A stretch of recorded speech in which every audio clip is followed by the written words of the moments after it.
¿Qué otros elementos de esta historia podrían, a manera, insisto, de hipótesis, explicarnos lo que estamos viviendo ahora? Creo que son tres, ¿no? Una es la que ya les dije, que es la implementación de la técnica contrainsurgente bajo una lógica distinta de violencia. Otro es la transferencia de expertise, ¿no? de expertise técnico de las personas que habían participado en la contrainsurgencia y en la implementación de las desapariciones forzadas hacia los grupos criminales, ¿no? Tenemos muchos ejemplos de esto. Está Tomás Morlet Borges, que fue un agente de la Dirección Federal de Seguridad que participó en desapariciones forzadas en Oaxaca y que después sería uno de los asesores del Cártel del Golfo, y él fue acribillado en los años 80 en Tampico, Tampico en Reynosa, pero en Tamaulipas fue acribillado, ¿no? Tenemos de los más conocidos al general Acosta Chaparro, ¿no? Que fue uno de los diseñadores y ejecutores de la contrainsurgencia en Guerrero principalmente. Él fue, protegió, ayudó a crecer al Cártel de Juárez y a otros grupos criminales, y fue el asesor, el vínculo entre el gobierno de Calderón y los grupos criminales, ¿no? De hecho, él es el encargado de negociar la libertad de Fernández de Ceballos cuando lo secuestra, ¿no? Bueno, a Acosta Chaparro también lo acribillan en la Ciudad de México en el 2012, me parece. Está, bueno, el más conocido de todos, Miguel Nazararo, que después se va a una banda de robacoches de lujo en Estados Unidos, el FBI lo acusa. Pero bueno, entonces una es que hay grupos importantes de funcionarios capacitados en las dinámicas de la contrainsurgencia, las técnicas de la contrainsurgencia, particularmente la desaparición forzada, que pasan al crimen organizado, ¿no? Y podemos suponer que hay un tránsito de la técnica ahí también, ¿no? Pero otra de las líneas también es que muchos de los que participan en esta contrainsurgencia se quedan dentro de las instituciones estatales, ¿no? Pero ahora son parte, por ejemplo, y cabeza y forman parte de las direcciones de las policías locales, tanto policías judiciales estatales como policías municipales, ¿no? Tenemos el caso de Wilfrido Castro Contreras, que fue agente de la Dirección Federal de Seguridad y que también participó en la contrainsurgencia Guerrero. Después sería jefe de la Policía Judicial en Oaxaca, ¿no? Y volvería a ser jefe de la Policía Judicial en Guerrero en los años 80 y 90, me parece, ¿no? Varios otros subdirectores de la Dirección Federal de Seguridad van a ser, en un caso me parece que fue Carlos Durán, que participó durante muchos años en la seguridad del Distrito Federal, en la Policía del Distrito Federal, y luego también en la de Veracruz en los años 80 y 90. Entonces, así, ¿no? Muchos de estos casos que transitan hacia otras instancias estatales. Entonces, no todo se fue hacia el crimen organizado, ¿no? Sino que muchos se quedaron dentro de las instituciones. Y uno podría decir, bueno, no es casual, ¿no? Suponiendo que esta hipótesis de trabajo tuviera algún tipo de factibilidad, no sería casual entonces que ahora sean las policías locales uno de los principales ejecutores de tácticas como la desaparición.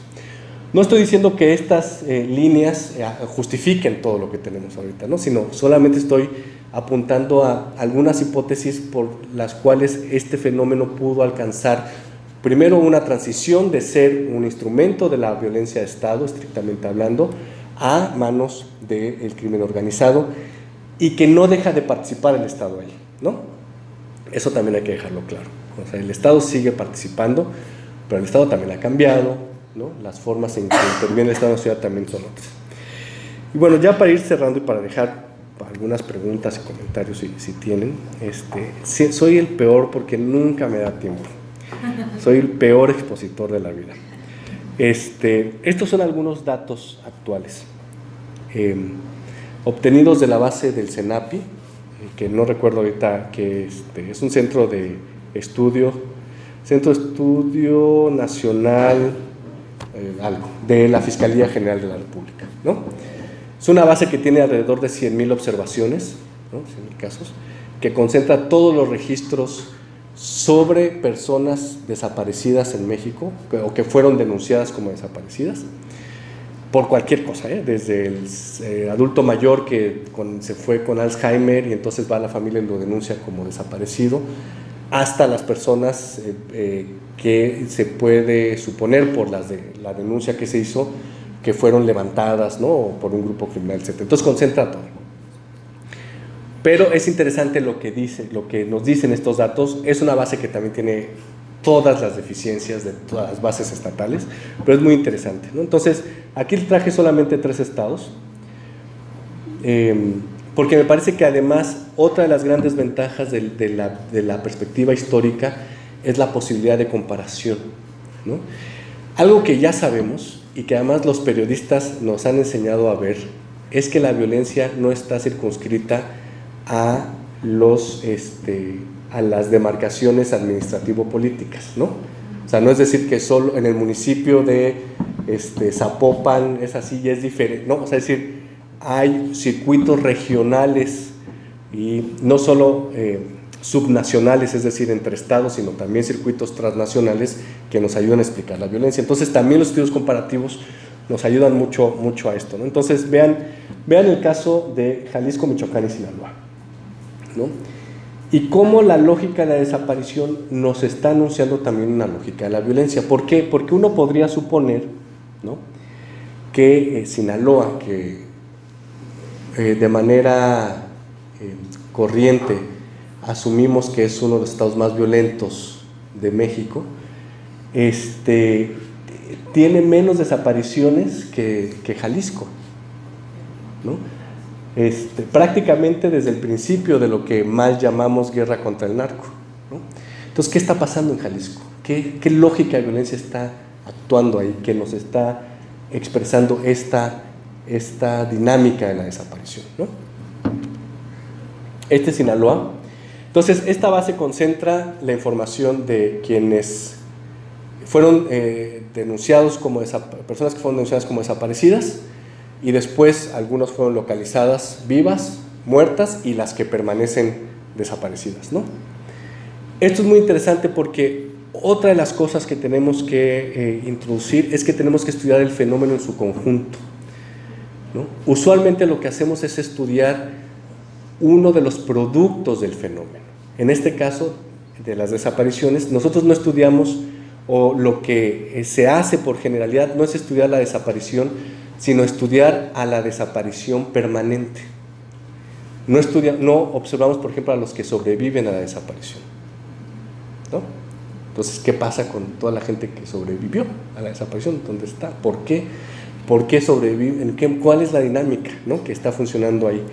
Entonces, si ustedes ven, insisto, esta base tiene muchos problemas. Ahorita no voy a discutir la metodología estadística para tratar de contener los problemas que tiene esta base, pero es importante trabajar con todas las bases que tenemos, ¿no? Entonces, si ustedes ven Sinaloa, por ejemplo, entre el 2010 y el 2015, más o menos, era más probable, todo esto tiene que estar en un paréntesis enorme, o sea, esto es hipótesis de trabajo, esto no está consolidado, hay muchas cosas que aclarar, pero bueno, era más probable que si una persona desaparecía o era declarada como desaparecida, fuera después encontrada viva, ¿no? Si ustedes ven, el verde son los que siguen desaparecidos, los registros.